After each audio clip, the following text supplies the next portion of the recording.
AKTU के exams के लिए अभी भी YouTube के रैंडम वीडियोस देख रहे हो? मुझे भी वही प्रॉब्लम थी। फिर मैंने डाउनलोड किया यूनिक सीरीज ऐप जो AKTU के सिलेबस के हिसाब से बना है। अब हर सब्जेक्ट एकदम इजी लगता है। यहाँ मिलते हैं जो वीडियो लेक्चर्स, नोट्स और प्रीवियस ईयर पेपर्स, सब AKTU सिलेबस के अकॉर्डिंग। बेस्ट पार्ट, पहली परचेज पे 20% ऑफ भी है। बस कोड यूज करो SAVE20। डाउनलोड करो अभी unique series app, smart students की चॉइस। हेलो फ्रेंड्स, स्वागत है आपका यूनिक सीरीज प्लेटफॉर्म पर। साथियों में पूर्ण प्रकाश, हम लोग बात करें प्रोजेक्ट मैनेजमेंट की। और आज हम यहाँ पे बात करने वाले हैं यूनिट 4 के थर्ड लेक्चर की साथियों। और इसके बाद शायद तो सिंपल सा आपका एक लेक्चर और मिले ताकि, और उसके साथ आपका यूनिट 4 जो है आपका वो भी कंप्लीट हो जाएगा आराम से। और कंप्लीट होने का मतलब क्या साथियों, आपका ये कवर हो जाएंगे। ठीक है, जो टॉपिक्स है साथियों बिल्कुल इजी टॉपिक्स हैं वो हम बात करेंगे यहाँ पे। जैसे हम यहाँ बात करने वाले हैं प्रोजेक्ट रिपोर्ट, प्रोजेक्ट ऑडिट और प्रोजेक्ट इवैल्यूएशन की हम यहाँ पे बातें करेंगे। प्रोजेक्ट ऑडिट क्या है, रिपोर्ट क्या है, प्रोजेक्ट ऑडिट्स क्या है, प्रोजेक्ट इवैल्यूएशन क्या है, इनकी हम चीजें यहाँ पे समझेंगे। चलिए हम स्टार्ट करते हैं। यहाँ पे हम बात करते हैं यहाँ पे कि इसका यहाँ पे प्रोजेक्ट कंट्रोल के बारे में हमने यहाँ पे अभी तक इतने सारे टॉपिक जो है वो हमने पढ़ लिए थे, ये आपको पता ही होगा। आज हमने पढ़ने वाला है यहाँ पे, ध्यान दीजिएगा, मैं बता रहा हूँ आपको। देखिएगा, यहाँ पे हम बात करेंगे प्रोजेक्ट रिपोर्ट की, प्रोजेक्ट ऑडिट्स की, प्रोजेक्ट इवैल्यूएशन की, और हम यहाँ पे बात करेंगे ऑडिट रिपोर्ट्स की। बीच में मैं साथियों कुछ टॉपिक छोड़ा हूँ यहाँ पे, वो इसलिए साथियों क्योंकि वो अलग टॉपिक है, वो अलग हो जाएंगे, इसलिए मैं यहाँ पे क्या किया, इसको मैंने यहाँ पे क्या किया देख लीजिएगा। इसको मैंने ये वाला टॉपिक छोड़ के इसको मैं अगले वीडियो में करूंगा। जो क्लोज आउट रिपोर्ट होता है वो कैसे होता है वो आगे बात करेंगे, बट अभी हम क्या करेंगे, ऑडिट रिपोर्ट जो इससे मिल रहे हैं उसकी हम यहाँ बात करेंगे। क्लोज आउट रिपोर्ट और गाइडलाइन क्या है उसकी हम आगे बात करेंगे। चलिए आगे हम ध्यान देते हैं। यहाँ पे स्टार्ट करते हैं, पहले स्टार्ट करते हैं प्रोजेक्ट रिपोर्ट की। रिपोर्ट क्या है, रिपोर्ट आप कब देते हो? ठीक है, कभी आप रिपोर्ट सुना कि जा रहे रिपोर्ट देने, रिपोर्ट मतलब कि आप यही सुने होंगे कि मैं कोई चैट कर रहा है, कोई कुछ गलत कर रहा है उसको रिपोर्ट कर दो, किसी की आईडी हैक होगी उसको रिपोर्ट कर दो, बस आप नहीं जानते। नहीं, जब प्रोजेक्ट की बात करते हो तो वहाँ पे वेल मेंटेन्ड आपके रिपोर्ट तैयार होते हैं, जहाँ पे आपको प्रोजेक्ट स्टेटस के बताते हो आप, या उसमें कुछ डिलेज हो रहे तो उसकी बताते हो रिपोर्ट, क्या प्रोग्रेस रहा है, कितना आपकी कॉस्ट लग चुकी है, कितना आपका लेबर किसके कार्ड, क्या सॉरी क्या रीजन रहा है आपका, वो सारी चीजें आप उस रिपोर्ट में दिखाते हो। और लास्ट में वो किसको शेयर करते हो, आप हो सकता है मैनेजमेंट को शेयर करो, या क्लाइंट को शेयर करो, जो आपके स्टेक होल्डर है उनको शेयर करो। यदि आप प्रोजेक्ट मैनेजर हैं तो अपनी मैनेजमेंट को, टीम को ऊपर शेयर करोगे कि आपका ये प्रोजेक्ट रिपोर्ट है, इतना उसका प्रोग्रेस हो चुका है। यदि आप कंट्रैक्टर हो तो अपने क्लाइंट को भेजोगे कि हमारा जो प्रोजेक्ट का रिपोर्ट है वो आपका ये है। ठीक है, इस प्रकार से हर कोई अपने अपर अथॉरिटी को, यदि कहीं पे किसी को स्टेटस को दिखाना है या कोई हमसे पूछ रहा है कि क्या चल रहा है प्रोजेक्ट में, तो आप वही रिपोर्ट दिखाओगे, अभी हमारा स्टेटस ये है। तो टाइम टाइम पे आप देखिए कोई भी प्रोजेक्ट चल रहा हो तो उनका रिपोर्ट जारी होता रहता है और अपर अथॉरिटी उसकी ध्यान में रहता है। तो अपर अथॉरिटी क्या लेगी, जो ऊपर की है वो यहाँ नहीं देखेगी कि कितना घर बन चुका है, कितनी बिल्डिंग्स बन चुकी है, नहीं, वो देखेगा प्रोजेक्ट रिपोर्ट क्या है, एक्चुअल में क्या चल रहा है। और अगर उससे ज्यादा कम डील हुआ तो उसके पास रिटर्न में चीजें जाएंगी, रिटर्न में वो देखेगा क्या हुआ है। ठीक है, तो वो बात होती है यहाँ पे। तो यहाँ पे बोला गया, क्या बोला गया, प्रोजेक्ट रिपोर्ट जो detailed document prepared by, prepare किया जाता है डिटेल्ड डॉक्यूमेंट, ये बिफोर या ड्यूरिंग या फिर आफ्टर प्रोजेक्ट। ठीक है, प्रोजेक्ट के शुरुआत में भी किया जा सकता है, प्रोजेक्ट के ड्यूरिंग में स्टार्ट किया जा सकता है, प्रोजेक्ट के बाद भी किया जा सकता है। ध्यान दीजिएगा कि क्या किया जाता है कि वो प्रोजेक्ट के जो सभी about the everything about the project की सभी चीजों को डिस्क्राइब करने के लिए। जब ये पहले प्रोजेक्ट रिपोर्ट तैयार किया जाएगा तो ये बताएगा प्रोजेक्ट प्लानिंग हो चुकी है, कितनी प्लानिंग हुई है, क्या एस्टिमेशन आया, क्या कॉस्ट आया, अदर चीजें आएंगी। अगर ड्यूरिंग बताया तो वहां पे आपका स्टेटस या प्रोग्रेस की बात की हो जाएगी, और आफ्टर की बात किया जाएगा तो उसका रिजल्ट क्या रहा है प्रोजेक्ट का। ठीक है, प्रोजेक्ट का रिजल्ट क्या रहा है, प्रोजेक्ट कितना डिले हुआ था, प्रोजेक्ट में कितना कॉस्ट हुआ, कितना ओवर रन गए, कितना ओवर मतलब कितना हमारा टाइम ज्यादा लगा, कितना हमारा कॉस्ट ज्यादा लगा, वो सारी चीज हमारी आफ्टर वाले में आती है। तो यहाँ पे देखिए क्या इसका आया, इट्स प्लान एवरीथिंग, मतलब एवरीथिंग क्या है, इसका प्लान क्या है, ऑब्जेक्टिव क्या है, मेथड, प्रोग्रेस, रिजल्ट, इन सभी चीजों को क्या बताएगा। इस बताने के लिए, सभी चीजों को बताने के लिए हम क्या बनाएंगे, एक डिटेल डॉक्यूमेंट बनाएंगे जो आपका प्रोजेक्ट रिपोर्ट कहलाएगा। ठीक है, देखिएगा यहाँ पे देखिए, it mainly information and communication, ये आपके लिए जो अपर अथॉरिटी है, लोअर अथॉरिटी, उसके लिए क्या करेगा, इन्फॉर्मेशन शेयर करेगी और कम्युनिकेट करेगा कि हमारा प्रोजेक्ट का स्टेटस क्या है इस समय। Project generate a lot of information from the different sources, अलग अलग यहाँ पे डिफरेंट सोर्सेज से आपके इंफॉर्मेशन जनरेट होता है। जैसे मान लीजिए प्रोजेक्ट्स क्या हुआ आपके अलग अदर डिपार्टमेंट्स में, ठीक है, कोई इक्विपमेंट को लेकर के आपका रिपोर्ट आया है, प्रोक्योरमेंट से आया है, मैं बात प्रोक्योरमेंट डाल लेता हूँ कि बहुत ही ज्यादा क्रिटिकल वो डिपार्टमेंट होता है प्रोक्योरमेंट का। ठीक है, हर कोई फ्री नहीं रहता, आपको लेबर चाहिए तो हर कोई तुरंत वो लेबर नहीं भेज देगा। ठीक है, अदर जो भी एक्चुअल जो साइट पे चल रहा है हर चीज को लेकर वहां पर रिपोर्ट तैयार की जा सकती है। ठीक है, अब देखिए यहाँ पे क्या क्या, देखिए एग्जांपल लिया, यदि आप कोई ब्रिज बना रहे हो तो आपके प्रोजेक्ट रिपोर्ट में क्या क्या इंक्लूड हो सकता है, why the bridge was needed. यदि आप पहले से स्टार्ट करो, पहले आपका प्रोजेक्ट बिफोर, यदि बिफोर बात करो तो वहां पे उस ब्रिज की क्यों जरूरत है, वहां पे उसका ऑब्जेक्टिव क्या है वो हम डिसाइड करते हैं। हाउ इट वाज बिल्ड, ठीक है, हाउ इट वाज बिल्ड, ये किसे बनाया गया, ठीक है, ये बात कर सकती है अगर हम आफ्टर की बात करें तो, या how it will be build अगर हम पहली बात में तो कैसा क्या मेथड यूज होने वाला है, ये सारी चीज वहां पे दिखाई देंगे ऐसे एग्जांपल में, ठीक है। या फिर हो सकता है कॉस्ट और मटेरियल कौन कौन से यूज होने वाले हैं और क्या क्या यूज हुआ है, टाइम कितना टाइम लिया गया ब्रिज बनाने में, क्या क्या प्रॉब्लम आई है और उसका फाइनल रिजल्ट क्या हुआ, ये सब क्या आएंगे आपके रिपोर्ट आएंगे। रिपोर्ट में अभी एक फॉर्म दिखाऊंगा किस प्रोफार्मा में रिपोर्ट आपकी तैयार की जाती है, वो भी मैं एक फॉर्म दिखाऊंगा, एक आपका डॉक्यूमेंट दिखाऊंगा। प्रोफार्मा आप याद रखिएगा, कभी कभी आपको ऐसे एग्जाम में पूछा जा सकता है, ठीक है। तो क्या बताता है हमारा जो डिटेल डॉक्यूमेंट होता है, जो प्रोजेक्ट के पहले बाद कभी भी इसको दिखाया जा सकता है, खासकर ये होता है कि प्रोजेक्ट के स्टेटस क्या है, प्रोजेक्ट का ऑब्जेक्टिव क्या है, उसका प्लान क्या है, वो सभी चीजें दर्शाने के लिए हम यहाँ पे डॉक्यूमेंट को तैयार करते हैं। देखिए इसका ऑब्जेक्टिव क्या वो भी हम ध्यान देते हैं।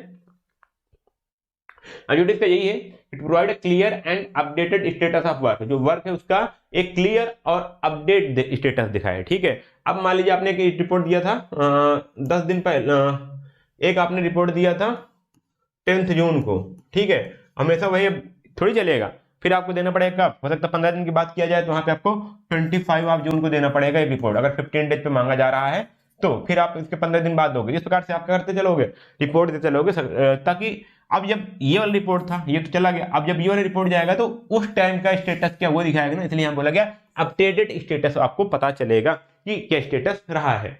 और देखा गया to highlight the deviation schedules cost resource और क्वालिटी, कितना डेविएशन हुआ है, मैंने लास्ट में बताया डेविएशन क्या होता है, हमने स्टैंडर्ड सेट कर रखा है उससे कितना ऊपर और कितना नीचे हुआ है वो हमारी कहलाती है यहाँ पे डेविएशन की बात होती है, ठीक है।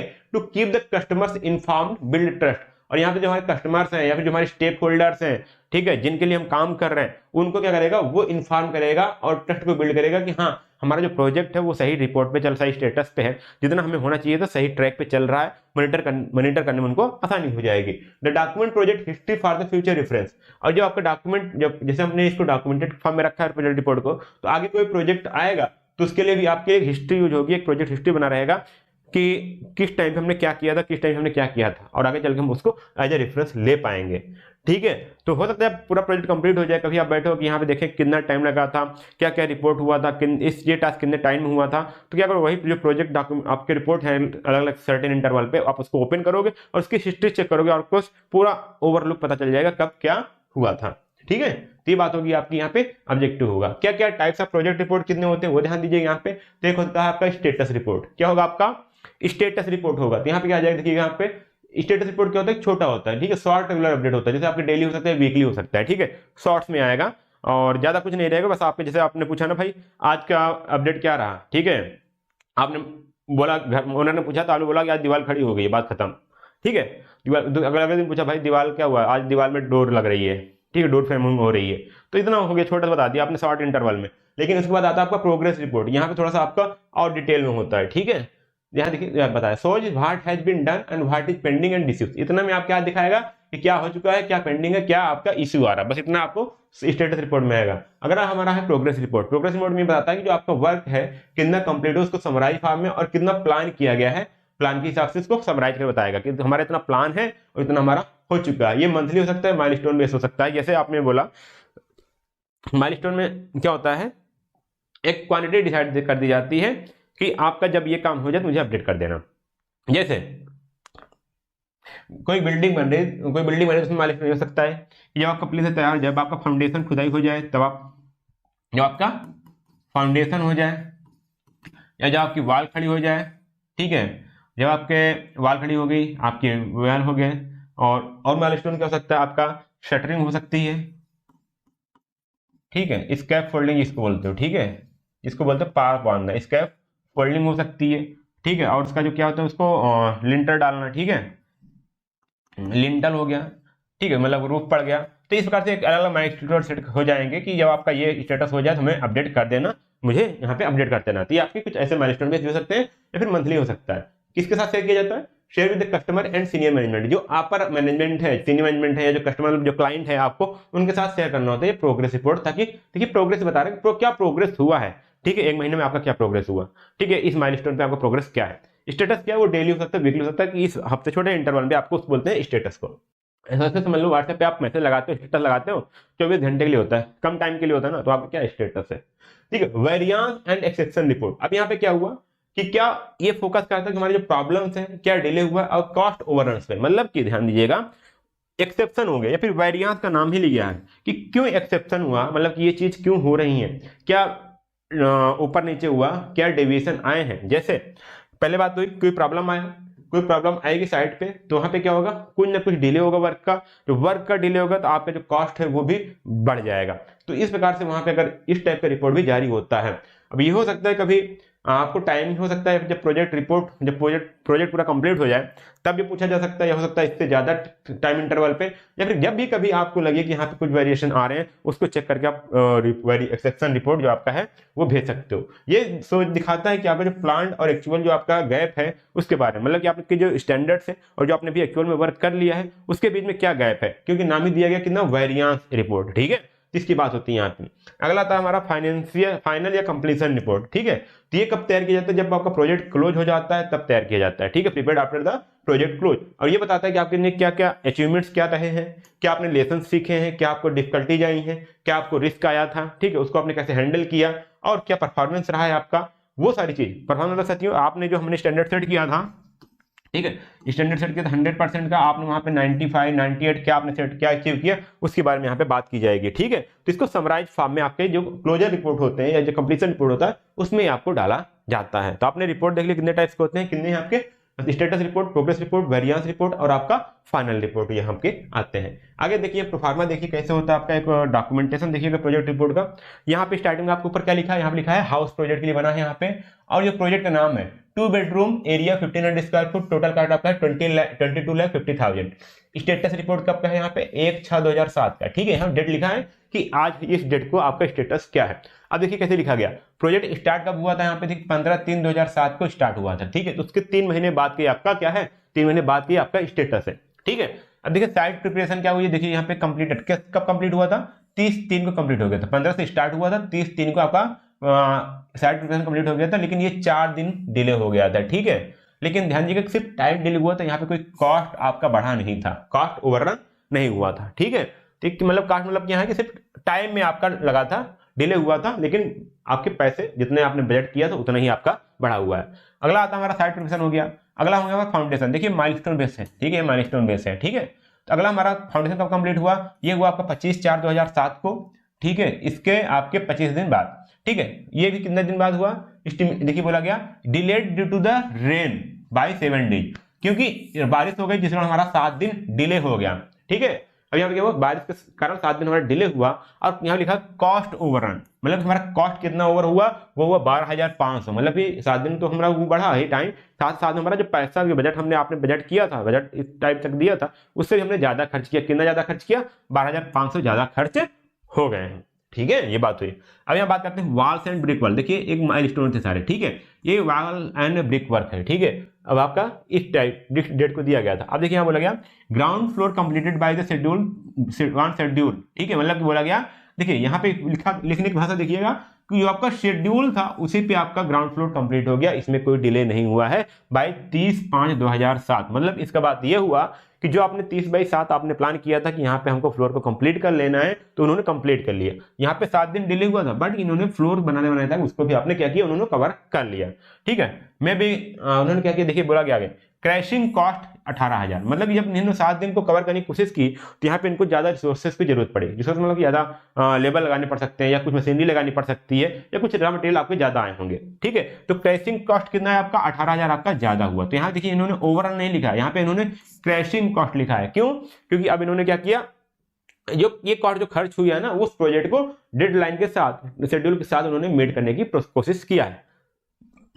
यहां उन्होंने लिखा क्रैशिंग कॉस्ट कितना है, 18,000 रुपए। ठीक है, अब यहाँ देखिएगा अगला हमारा हो गया सेकंड फ्लोर इन प्रोग्रेस। ठीक है, एक फ्लोर तो आपका कंप्लीट हो गया, दूसरा भी प्रोग्रेस में है, वो भी कितना कंप्लीट हो गया, 60%, वो भी कंप्लीट हो गया है।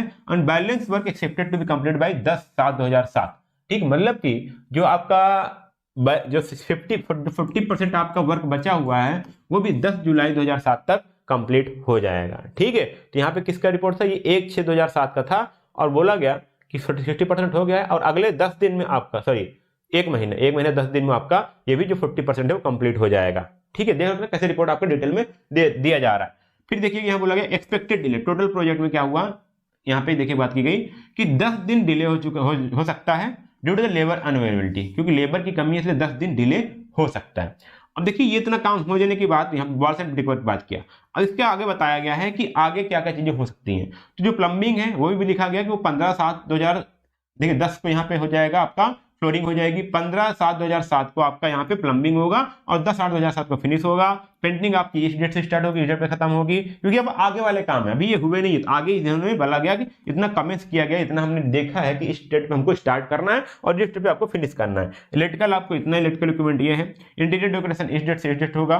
क्लियरेंस ऑफ डिवेरिस, ठीक है, जो भी आपको सब कुछ होगा, जो आपका क्लियरेंस होगा वो आपका 15 जुलाई 2007 तक हो जाएगा। और जो हाउस रेडी होगा फॉर द ऑक्यूपेशन, मतलब कि 16/9/2007 तक आपका पूरा हाउस रेडी हो जाएगा ग्रहणे के लिए। ठीक है, original schedule date of the occupation, ठीक है, क्या हुआ देखिएगा, जो ओरिजिनल शेड्यूल था वो 1/9/2007 था। ठीक है, कितना 1/9 उन्होंने बोला था, आपने जो आपका प्रोजेक्ट रिपोर्ट बना था, जो बजटेड बना था, वहां पे ये बोला गया था कि आपको 1/9/2007 तक प्रोजेक्ट कंप्लीट कर लेना है। बट अब क्या हुआ, जो अब बोला जा रहा है एक्चुअल में वो बोला जा रहा है कि आपको 16/9/2007 तक कंप्लीट होगा। और यहाँ देखिएगा कितना ओवररन हुआ टाइम का, वो 15 दिन आपका डिले हो जाएगा, 15 दिन आपका लेट में मिलेगा, वो आपका यहाँ पे हुआ। देखिए expected overall cost overrun by INR 1,75,000 is additional cost due to the delay. ठीक है, अब यहाँ पे क्योंकि 15 दिन का डिले हो रहा है, इसके कारण आपका 1,75,000 आपको और ज्यादा कॉस्ट लग सकते हैं, जो आपने प्रोजेक्ट यहाँ पे देखा था। तो यहाँ पे आपने कितने बताया था 22,50,000, अब ये आपका और बढ़ जाएगा कितना 1,75,000, क्योंकि 15 दिन का डिले हो रहा है। तो कुछ चीजें जैसे डिले हो रहा है तो आपका पैसा भी कहीं ना कहीं बढ़ेगा। ठीक है, क्योंकि उतना लेबर आपके लगेंगे। तो इस प्रकार से आपका पूरा रिपोर्ट तैयार होता है। ये किसी देखिए ये किस पे है, ये आपके वर्क के मिडिल में किया गया है। ठीक है, जो आपका वर्क था ड्यूरिंग द प्रोजेक्ट है, कैसा आपका है ड्यूरिंग द प्रोजेक्ट है, ड्यूरिंग द प्रोजेक्ट बनाया गया है। इसी प्रकार से आपका आफ्टर द प्रोजेक्ट हो सकता है। ठीक है, बिफोर द प्रोजेक्ट हो सकता है। तो इसी प्रकार से आपका बनाया जाएगा। अब बिफोर द प्रोजेक्ट होता तो ये भी अभी कमिटमेंट होता, ये भी नहीं चालू हुआ होता, ये भी ना चालू हुआ होता। ठीक है, आफ्टर द प्रोजेक्ट होता जैसे इन्होंने बताया क्या चीज है, सारी चीज यहाँ पे सारे जो माइलस्टोन है उसमें सभी में फिल होते हैं कि कब क्या हो रहा है। तो आपका क्या है, एक प्रोजेक्ट रिपोर्ट आपको यहाँ पे देखने को मिला। चलिए अब आता होगा प्रोजेक्ट ऑडिट्स। क्या आता है प्रोजेक्ट ऑडिट्स? ये हमेशा क्या होता है ड्यूरिंग द प्रोजेक्ट बनाया जाता है। ऑडिट मतलब होता है लेखा जोखा। ठीक है, लेखा जोखा अभी तक आपने ऑडिट सिर्फ सुना होगा फाइनेंस डिपार्टमेंट में। ठीक है, कि जब पैसा आता है जाता है तो आपका ईयरली ऑडिट्स होते हैं, जिसमें आपका सीए साइन करता है। ठीक है, या फिर जो अकाउंटेंट होता है वो पूरा बैलेंस शीट प्रिपेयर करता है, PNL profit and loss account बनाता है, तब जाके क्या करता है उस पर सीए मोहर करता है, तब जाके ऑडिट्स होता है, आईटीआर फाइल होता है, सारी चीज आपने देखा। लेकिन प्रोजेक्ट में भी ऑडिट्स होता है, मतलब कि सारी चीज को लेखा जोखा करना कि कितना हमने प्लान किया था, कितना खर्च हुआ है अभी तक, वो आपका क्या आएगा ऑडिट्स में आएगा। तो यहाँ पे आप समझ सकते हो project audit like a checking और inspection process to done to see if the project is being carried out correctly और honestly according to the plan budget and rules. ठीक है, तो यहाँ पे किसके ऑडिट्स हो रहे हैं, सभी चीजों के ऑडिट्स होंगे, भी मैं बताऊंगा आपको। ठीक है, तो यहाँ पे आपका इंस्पेक्शन किया जाता है, चेक किया जाता है कि जो हमने प्लान किया था वो करेक्टली किया जा रहा नहीं, ऑनेस्टली किया जा रहा नहीं, अकॉर्डिंग टू हमारा जो प्लान है, बजट है और जो रूल्स है उसके अलावा उसके साथ साथ। ठीक है, कि इस पे फोकस करता है एक्यूरेसी पे, ट्रांसपेरेंसी पे, और जो आपका कंप्लायंस है उस पे आपका ये फोकस करता है। जैसे like an audit in accounts में आपका ऑडिट होता है, वहां पे आपके कंप्लायंस होते हैं, ट्रांसपेरेंसी होती है। ट्रांसपेरेंसी ऐसी होती है कि जब ऑडिट्स होता है कंपनियों का, ठीक है, फाइनेंशियल, तो क्या होता है वहां दिखाते हैं कि आपका कितना सामान आया था इस साल, आपने कितना परचेज किया था, कितना आपने सेल किया था, कितना आपका प्रॉफिट हुआ था, कितना आपका लॉस हुआ था, कितना आपने एक्सपेंस किया था अदर चीजों में। ठीक है, कितना आपका अभी लोन पड़ा हुआ है, कितना आपने बारो किया है। ठीक है, कितना इंटरेस्ट जाएगा आपका, सारा चीज वहां पे लेखा जोखा होता है। सेम चीज वहां पे उससे क्या आती है आपकी ट्रांसपेरेंसी आती है, और एक्यूरेसी इसलिए होती है कि वहां पे एक एक पैसे का आपने हिसाब लगा रखा है, तो एक्यूरेसी वहां पे दिखाती है। तो सेम प्रकार से हमने प्रोजेक्ट में करेंगे। ठीक है, प्रोजेक्ट में क्या क्या आपके ऑडिट्स होंगे, आपके रॉ मटेरियल के ऑडिट हो सकते हैं, अभी मैं बात करूंगा। तो यहाँ के एग्जांपल लिख सकते हैं, ऑडिटर्स जो हमारे होते हैं क्या चेक कर सकते हैं, where project fund use properly, जो आपका प्रोजेक्ट का फंड आया था जिसके लिए आया था कि आपने वहीं पे यूज कर रहे हैं नहीं कर रहे हैं। ठीक है, वेयर टाइमलाइन फॉलोड्स, क्या आपने टाइमलाइन को फॉलो किया नहीं किया।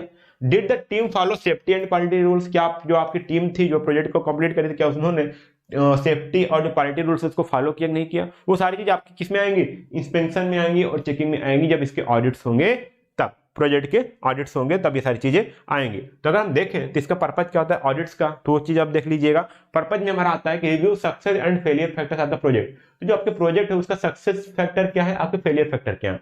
ठीक है, हो सकता है कुछ चीजें बीच में चल रही हैं, आप ड्यूरिंग द प्रोजेक्ट बात हो जाती है, कभी कभी आपका आफ्टर द प्रोजेक्ट हो सकता है। ठीक है, तो वहां पे क्या क्या सक्सेस हुआ था, ठीक है, क्या क्या आपकी चीजें हुई जो सफलतापूर्वक हो गई, जो प्रोजेक्ट को सक्सेस कर सकती थी, क्या क्या चीजें ऐसी हुई कि आपको प्रोजेक्ट फेलियर की ओर जा सकता था। दोनों को आप यहाँ पे क्या होंगे, ऑडिट्स होंगे। यहाँ provide the feedback for the better planning in the future project. अब यहाँ पे देखिए जब ऑडिट्स होंगे तो आपको एक बढ़िया सा फीडबैक मिलेगा। ठीक, आप चीजों को सीख पाओगे, वो खुद ही रिपोर्ट बताएगा आपको कि आपने ये गलती की थी। ठीक है, तो आपको फीडबैक मिलेगा ताकि अगले आने वाले प्रोजेक्ट में आप क्या करो, एक अच्छा सा प्लानिंग कर पाओ। ये सपोर्ट स्ट्रेटेजिक डिसीजन, जैसे कंटिन्यू अबंडेंट और मॉडिफाई द प्रोजेक्ट। यदि हम ड्यूरिंग द प्रोजेक्ट कर रहे हैं ऑडिट्स तो हमको पता चल जाएगा कि इस प्रोजेक्ट को हमको आगे कंटिन्यू करना नहीं करना है, या फिर इसको अबंडेंट छोड़ देना चाहिए, या फिर इसको मॉडिफाई करके आगे कंटिन्यू करना चाहिए। इस प्रकार के आपको वहां पे सपोर्ट मिल सकते हैं डिसीजन लेने में। इंश्योर अकाउंटेबिलिटी एंड ट्रांसपेरेंसी, वहां पे आपको ट्रांसपेरेंसी मिलेगी। अकाउंटेबिलिटी आपके साथियों विद इन द क्वांटिटी आप देख पाओगे। ठीक है, क्वांटिटी के साथ आप देख पाओगे प्रोजेक्ट कितना सक्सेस होने वाला है, कितना हम कितना पीछे जा रहे हैं, वो सारी चीज आप देख पाओगे। Capture lessons learn from the organisation knowledge level, knowledge base, मतलब यहाँ पे देखा गया कि क्या करेगा, lesson learn from the organisation knowledge base. ठीक है, आपने नॉलेज बेस पर जो ऑर्गेनाइजेशन नॉलेज है आपने उसके से कितना आपने लेसन लर्न किया उसको आप देख पाओगे जब आप यहाँ पे ऑडिट करोगे। तो चाहे प्रोजेक्ट रिपोर्ट बनाओ चाहे आप प्रोजेक्ट ऑडिट्स करो, हमेशा कुछ ना कुछ आप लेसन जरूर सीखोगे। ठीक है, अब देखिए यहाँ पे कितने क्या क्या बेनिफिट्स हैं आपके प्रोजेक्ट ऑडिट्स के। तो यहाँ पे आपका पहले देखिए इंप्रूव अकाउंटेबिलिटी आपने देख लिया। अर्ली डिटेक्शन इन प्रॉब्लम में कोई चीजें आ रही है, प्रॉब्लम आ रही है तो उसको आप सही से डिटेक्ट कर पाओगे। डिसीजन मेकिंग में आपका हेल्प हो गया। कॉस्ट ऑफ शेड्यूल, अगर कोई ओवररन हो रहा है, ओवररन सच जो आपने सोचा था उससे ज्यादा खर्च हो रहा है तो उसको आप क्या कर पाओगे, रोक पाओगे, और जो आपके फ्यूचर प्रोजेक्ट है उसके लिए आपको नॉलेज मिल पाएगा। अब यहाँ बात करते हैं टाइप्स ऑफ ऑडिट्स के, कितने टाइप्स के ऑडिट्स होते हैं। पहला आपका आएगा यहाँ पे जनरल ऑडिट। क्या आएगा आपका, जनरल ऑडिट। जनरल ऑडिट में आता है कि ओवरऑल कंप्लायंस जो आपके रूल रेगुलेशन जो पॉलिसीज हैं उनको आप फॉलो कर रहे हो नहीं फॉलो कर रहे हो प्रोजेक्ट के लिए। अगला था आपका financial performance and risk and summary manner. ठीक है, जो आपके फाइनेंशियल जो आपका फाइनेंशियल कंडीशन अभी क्या है, आपका परफॉर्मेंस क्या रहा है और कौन कौन से रिस्क आप क्या है, इनको एक समरी के फॉर्म में आप इसको क्या करोगे, ऑडिट्स करोगे, इसको आप प्लान करोगे, इसका आप इसको आप क्या करोगे, एक डॉक्यूमेंट तैयार करोगे। आगे यहाँ पे आएगा looks at the whether project is generally on track without going deep into the small details। हम ज्यादा डिटेल्स में नहीं जाएंगे। ठीक है, एक आता है ना कि ओवरव्यू करते चले जाएंगे और देखेंगे कि हम प्रोजेक्ट पे सही ट्रैक पे है कि नहीं ट्रैक पे है। जैसे एग्जांपल की बात करें, checking if reports are submitted on times, जैसे आपका जो रिपोर्ट्स हैं क्या वो सही टाइम पे सबमिट किए गए थे नहीं किए गए थे। जो आपके प्रोजेक्ट रिपोर्ट सकते हैं, जो अदर रिपोर्ट सकते हैं, क्या वो सभी की बात करेंगे कि वो सही टाइम पे आपके सबमिट हुए थे नहीं हुए थे। इफ बजट इज रफली विद इन द लिमिट्स, क्या आपके जो बजट है रफली बात करेंगे, ठीक है, कि वो लिमिट्स के अंदर नहीं है। अब मान लीजिए आपने क्या किया, इस समय आपका बजट था, मान लीजिए 10 दिन 2 मंथ बाद बात करूं, 2 मंथ बाद आपका बजट था कि आपके पास आपको जो खर्च करना चाहिए था, एक्सपेंस जो आपका था दिया गया प्रोजेक्ट में, वो आपका था 3.5 लाख।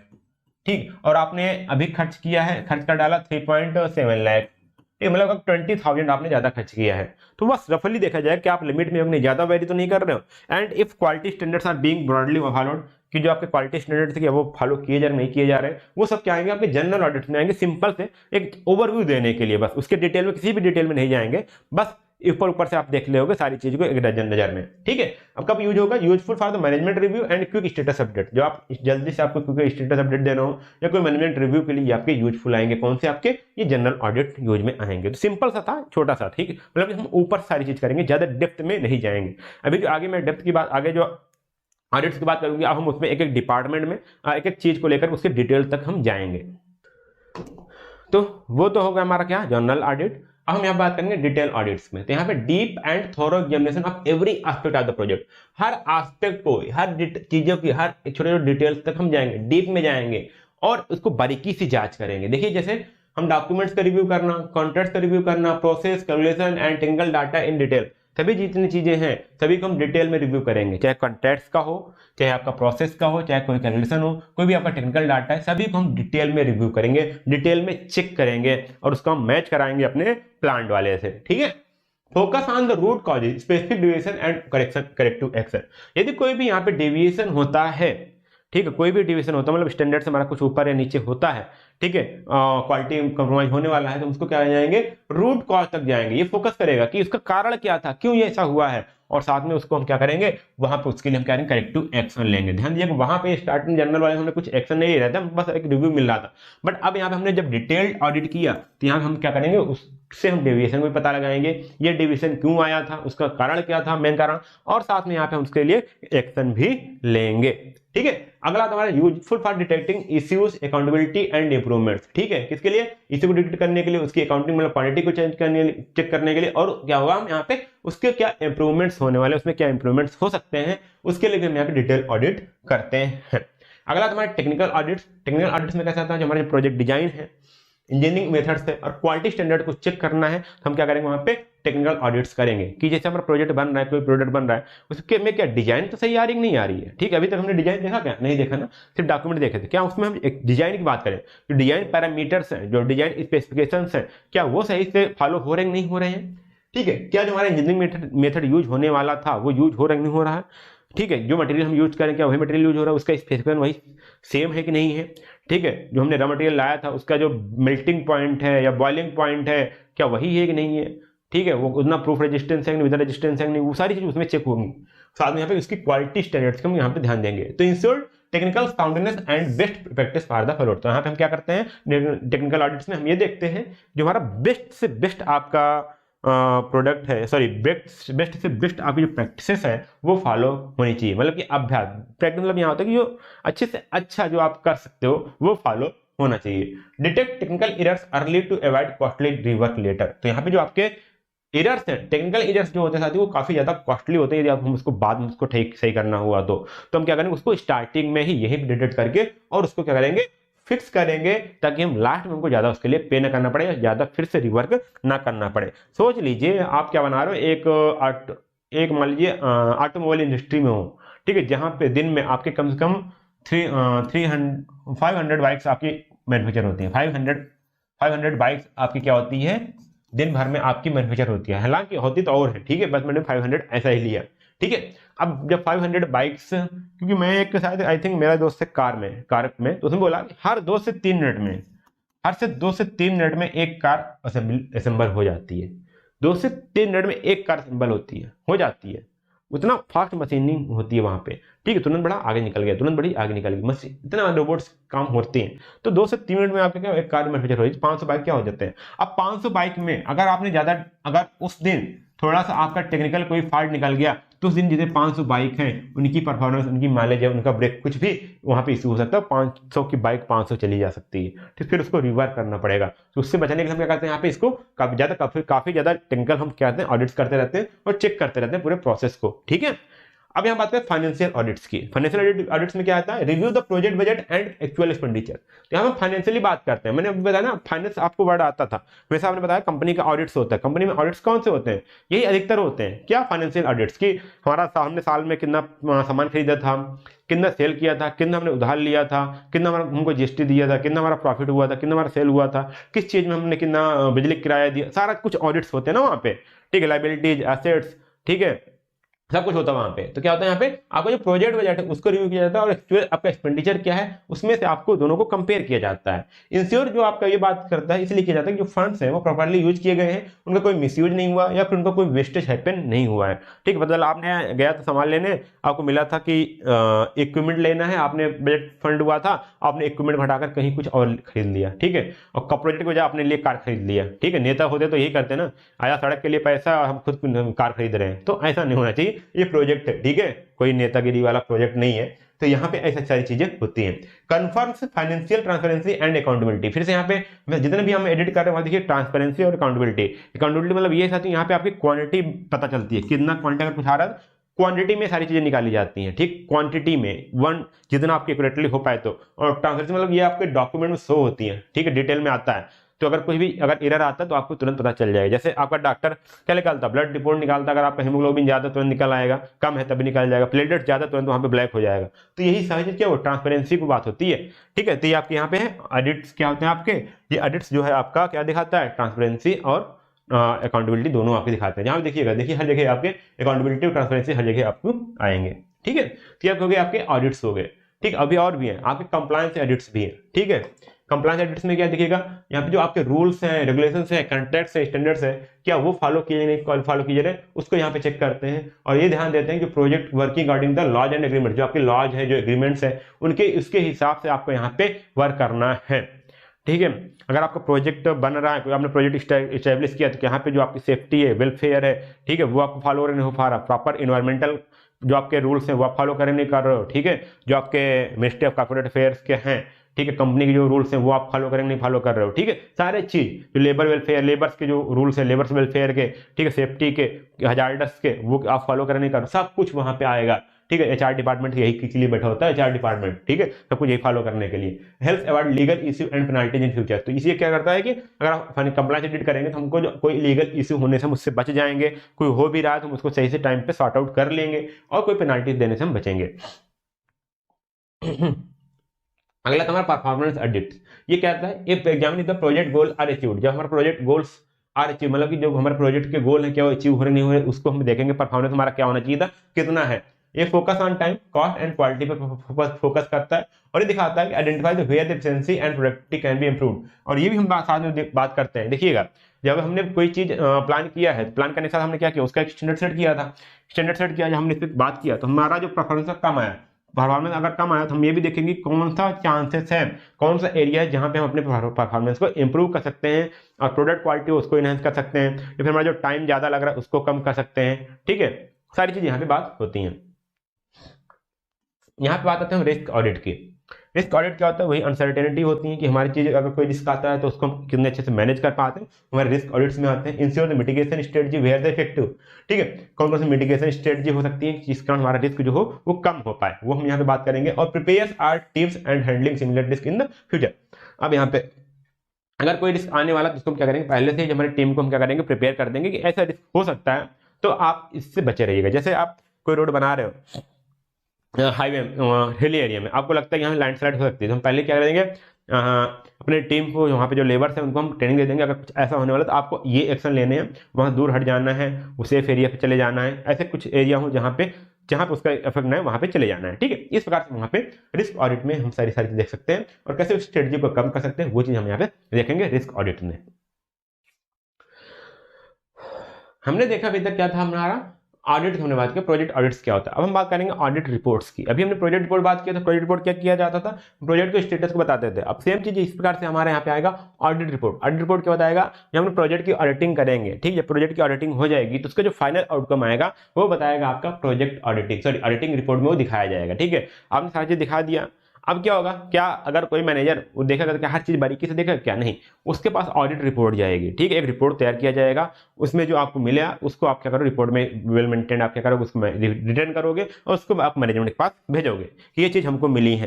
तो यहाँ पे क्या होगा, आपका audit report the final outcome of the project auditing. It may be general, detailed and technical. क्या हो सकता है, दो प्रकार से, जैसे आपका जनरल आपका हो सकता है, डिटेल हो सकता है और टेक्निकल हो सकता है। अब ये डिपेंड करता है कौन सा डिपार्टमेंट इसको यूज होने वाला है। अगर नॉर्मल मैनेजमेंट यूज होने का जनरल जाएगा, ठीक है, अगर हो सकता है उससे ज्यादा जानकारी चाहिए तो डिटेल भेज दोगे।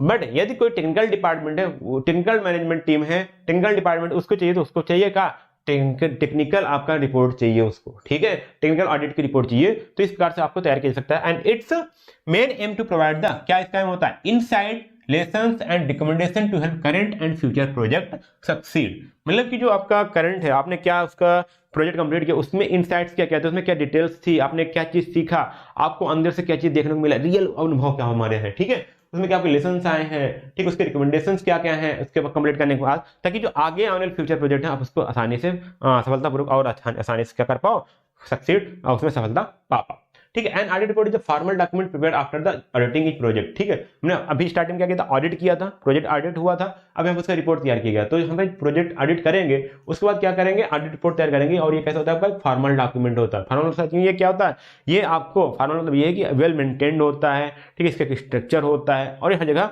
अप्लीकेबल होता है और हर जगह ये लीगली इसको क्या प्रेजेंट किया जा सकता है। क्या होता है, it contain the finding, observation and recommendation about the performance, efficiency, risk and outcomes of the project. यहाँ पे क्या क्या दिखाया जाएगा आपका कि परफॉर्मेंस क्या रहा है, एफिशिएंसी क्या रही है, रिस्क क्या रहा है एंड आउटकम्स क्या रहा है, प्रोजेक्ट का रिजल्ट क्या रहा है। Just like the financial audit check company accounts, project audits check whether the project met its scope, cost and time and quality objective. तो जैसे हमने फाइनेंशियल ऑडिट करते हैं हमेशा जानते हैं, इस प्रकार से आपको प्रोजेक्ट ऑडिट भी आता है, जहाँ पे हम ये चेक करते हैं कि हमारा प्रोजेक्ट है उसका स्कोप, कॉस्ट और टाइम, जो क्वालिटी ऑब्जेक्टिव्स थे कि हमने उसको मिला पाया कि नहीं, उसको हम अचीव कर पाए नहीं कर पाए, उसको हमने मैच कर पाया नहीं कर पाया, वो हमारे किस में आता है, वो हमने पता चलेगा हमको ऑडिट रिपोर्ट्स में मिल जाएगा। एक गुड ऑडिट रिपोर्ट्स के फीचर्स क्या क्या होते हैं ये ध्यान दीजिएगा। इसलिए क्या होना चाहिए, ऑब्जेक्टिव होना चाहिए और इम्पैक्टिकल होना चाहिए। ऑब्जेक्टिव मतलब साथियों कि सब्जेक्टिव नहीं कि कोई अपने पर्सनल ओपिनियन पे आके दे दिया। ऑब्जेक्टिव मतलब जो आपके डाटाज हैं, जो आपके डाटाज आए हैं, जो आपके इनपुट्स आए हैं, जो आपने एक्चुअल में पाया है, उसमें से आप क्या करोगे, उससे आप कराएगा। और इम्पार्शियल मतलब इसमें कोई इम्पार्शियलिटी नहीं होगी कि फलाने बोल रहे हैं कि यहाँ पे नहीं आपका प्रोजेक्ट में 3 करोड़ स्पेंड हुए थे, एक बोल रहा नहीं 3.2 करोड़ स्पेंड हुए। नहीं, आप यहाँ पे जब ऑडिटिंग खोलोगे तो आपको पता चल जाएगा 3 करोड़ 22,530 रुपीज 32 रुपीज खर्च हुए हैं। इसमें कोई पार्शियलिटी आई कि नहीं आई, क्योंकि आपने किस पे किया था, ये आपका जो रिपोर्ट है ऑब्जेक्टिव है, ये आपने डाटा के बेस पे किया है। तो इस प्रकार से आपको कोई बाइसिंग आएगी नहीं, आपने पूरा क्या किया डिटेल, ऐसा आपका रिपोर्ट होना चाहिए। ठीक है, constructive, focus on the solution not blame. ठीक, मतलब कि आपको सॉल्यूशन को फोकस करना है कि ब्लेम नहीं देना किसी को। सॉल्यूशन क्या हो सकता है वो हम देखेंगे। ये क्लियर कंसाइज होना चाहिए, कोई भी अननेसेसरी टेक्निकल जॉर्गन्स नहीं होने चाहिए, कोई मुहावरा आप यहाँ पे जोक नहीं है।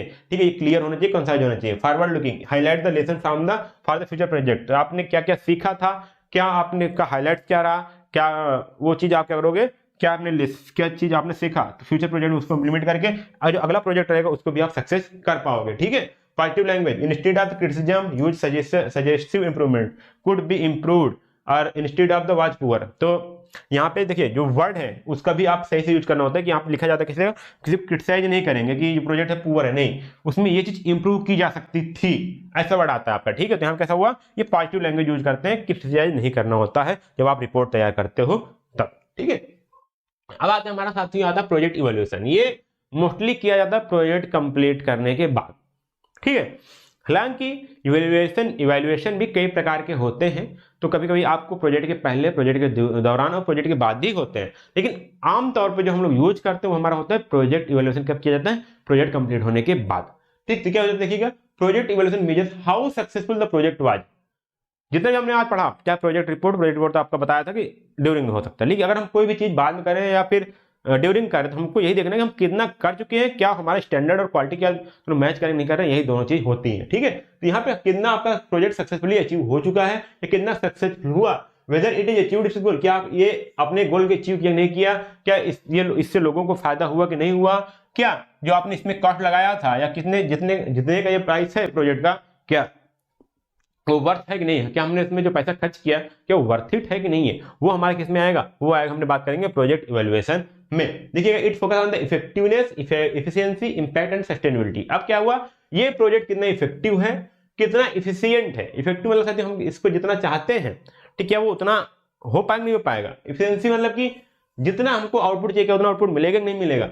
इंपैक्ट, इसका क्या इंपैक्ट होने वाला है, कितने लंबे समय तक चलने वाला है, ये हमारा बताया किसमें, प्रोजेक्ट इवैल्यूएशन पे हम फोकस करेंगे सभी चीजों में। तो यहाँ देखिए एग्जांपल लेते हैं। ठीक है, after the bridge is completed. ठीक है, अभी हमने स्टार्ट किया था, स्टार्टिंग में हमने एक ब्रिज का एग्जांपल लिया। अब क्या हुआ, यदि आपका ब्रिज कंप्लीट हो गया है तो एन इवैल्यूएशन, कोई इवैल्यूएशन अगर होगा तो क्या सकता है, ये बोलेगा did it reduce the travel time for the people. हमने ब्रिज तो बनाया, क्या जो हमारा लोगों को समय लगता था क्या वो कम हुआ कि नहीं हुआ। ठीक है, अगर कम नहीं हुआ तो आपको कोई फायदा नहीं ब्रिज बनाने का, इससे अच्छा तो पहले लोग जाते थे, टाइम लगता ही था उतना ही। तो ये क्या हुआ, आपका ये बताएगा क्या कितना एफिशिएंट है आपका। ठीक, वाज इट कॉस्ट इफेक्टिव। ठीक है, अब पता चला हमने टाइम को सिर्फ मान लीजिए 5 मिनट कम किया, बट हमने उससे ज्यादा इसमें खर्चा कर दिया जितना लोग वैसे पेट्रोल लगा पैदल चले जाते हैं, तो क्या वो कॉस्ट इफेक्टिव नहीं है, वो भी आपको यहाँ पे चेक करना होता है। Is it improving the local economy, क्या जो आपने ब्रिज बनाया तो लोग क्या करेंगे, वहां पे कनेक्ट होंगे, लोग आएंगे जाएंगे। ठीक है, तो जो उसका प्लेस है, क्या इस जगह ब्रिज बनाया कि आप लोगों ने कनेक्ट हो पाया और इकोनॉमी को बूस्ट कर रहे हैं। जैसे हमारा कोई गांव है और गांव से शहर जाने के लिए एक नदी पड़ती थी, वहां पुल नहीं था, ठीक, आपने क्या वहां बना दिया, अब लोग क्या कर रहे हैं, गांव से शहर जा सकते हैं, वहां से रोजी रोटी ले सकते हैं, रोजगार कमा रहे हैं और लोग सेवा दे रहे हैं, तो इस बार क्या वहां पे इकोनॉमी बूस्ट होगी। तो क्या वो सारी चीजें आपने किया, क्या प्रोजेक्ट कंप्लीट होने के बाद ये सब कुछ हुआ क्या, अगर हुआ तो ठीक है, प्रोजेक्ट आपका क्या वो सक्सेसफुल है। ठीक है, आपका कुछ अच्छा सा इंपैक्ट पड़ेगा, उसका वो इफेक्टिव है और एफिशिएंट भी है क्योंकि वो टाइम कम किया। ठीक है, टाइम कम किया ये आपका एफिशिएंसी है। ठीक है, और कितना कम किया वो भी आपका एफिशिएंसी है। ठीक है, इफेक्टिव क्या है कि वो कम किया, बस इतना बात रखते हैं, वो इफेक्टिव है। आगे हम बात करते हैं यहाँ पे फीचर्स की बात करते हैं तो क्या है, एक कंटिन्यूअस प्रोसेस है, ठीक है। इवैल्यूएशन भी आपका कंटिन्यूअस प्रोसेस है। मैंने अभी स्टार्टिंग बताया था कि जनरली किया जाता है प्रोजेक्ट कंप्लीट होने के बाद, बट इसको हम ड्यूरिंग बिफोर भी कर सकते हैं। तो it can be done before, during और आफ्टर द प्रोजेक्ट। इवैल्यूएट कर सकते हैं कहीं भी, बीच में भी इवैल्यूएट कर पाएंगे क्या ये प्रोजेक्ट, ये टाइप्स ऑफ प्रोजेक्ट और उसके नेचर पे डिपेंड करता है। Measures effectiveness and efficiency, compares plan goals and actual goals, ये भी आप समझ पाएंगे। डिसीजन लेना सपोर्ट करता है और as a learning tool, provides insight from the improving future project. हमेशा ये सारी चीजें जितने भी रिपोर्ट तैयार होंगी प्रोजेक्ट कंप्लीट होने के बाद या प्रोजेक्ट कंप्लीट होते समय, सभी आपके नए आने वाले प्रोजेक्ट में आपको हेल्प करेंगी, उससे आप सीखोगे।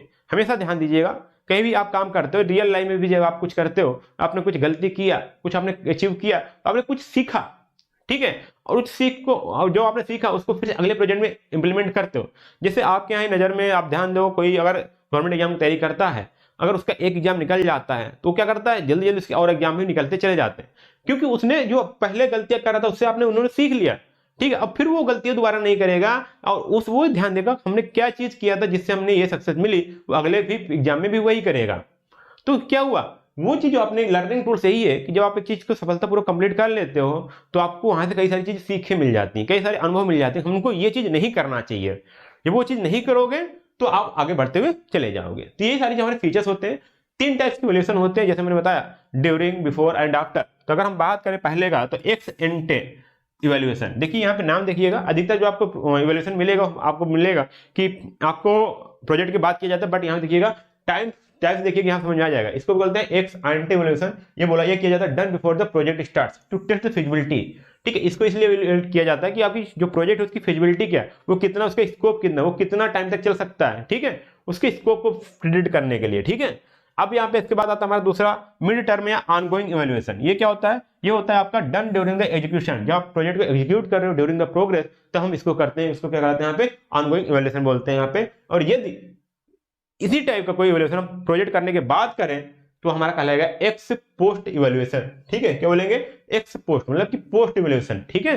तो हमारा क्या कहलाएगा, done after completion to assess the final result and impact, ठीक है। तो आपको प्रोजेक्ट कंप्लीट हो गया तो हम इवैल्यूएट करेंगे और उसको हम क्या मेजर करेंगे, उसका रिजल्ट क्या रहा, उसका क्या इंपैक्ट होने वाला है। यदि कुछ ऐसा करते हैं इवैल्यूएशन में तो हमारा क्या जाएगा, कहलाएगा वो एक्स पोस्ट इवैल्यूएशन कहलाएगा। तो ये थे, अधिकतर आप जब भी बुक खोलोगे इवैल्यूएशन बोला जाएगा, आप क्या करते हो कि प्रोजेक्ट कंप्लीट होने के बाद करते हो, बट ऐसा नहीं है, आप पहले भी कर सकते हो, मिड भी कर सकते हो, आपका प्रोजेक्ट कंप्लीट होने के बाद भी हो सकता है। बट डिपेंड ये करता है कि किस टाइप का इवैल्यूएशन है, किस टाइप आप प्रोजेक्ट को इवैल्यूएट कर रहे हो और क्यों कर रहे हो, आपको उससे क्या चाहिए, ठीक है, उस पर डिपेंड करता है, उसमें क्या जानकारी, क्या इन्फॉर्मेशन चाहिए, उस हिसाब से आपका यहाँ पे प्रोजेक्ट का इवैल्यूएशन होगा, ठीक है। तो ये आपने आज देखा, मैंने आज देखा प्रोजेक्ट रिपोर्ट क्या होता है, प्रोजेक्ट ऑडिट क्या होता है, ऑडिट रिपोर्टिंग क्या होती है और प्रोजेक्ट इवैल्यूएशन क्या होता है, ठीक है। उम्मीद करता हूँ चीजें क्लियर होती जा रही हैं। कोई भी दिक्कत हो साथियों तो आप मुझे कमेंट बॉक्स में लिख सकते हो, ठीक है। और यदि आप ऐप पर हैं तो चैट बॉक्स में मुझे लिख सकते हो। यदि आप इसके नोट्स चाहिए तो आप ऐप पर जा सकते हो, ऐप पर आपको मिल जाएंगे, आसानी से पढ़ सकते हो, आप विद इन द ऐप पढ़ सकते हो, ठीक है, बाहर नहीं जाना होगा, विद इन द ऐप पढ़ सकते हो। और आसानी से अगर अपने दोस्तों तक, अगर ऐप में पढ़ रहे कोर्स को लाइक कर दीजिएगा, अपने दोस्तों तक भी शेयर कर दीजिएगा, ठीक है। फिर मिलते हैं आपको अगले वीडियो में, तब तक के लिए धन्यवाद, जय हिंद।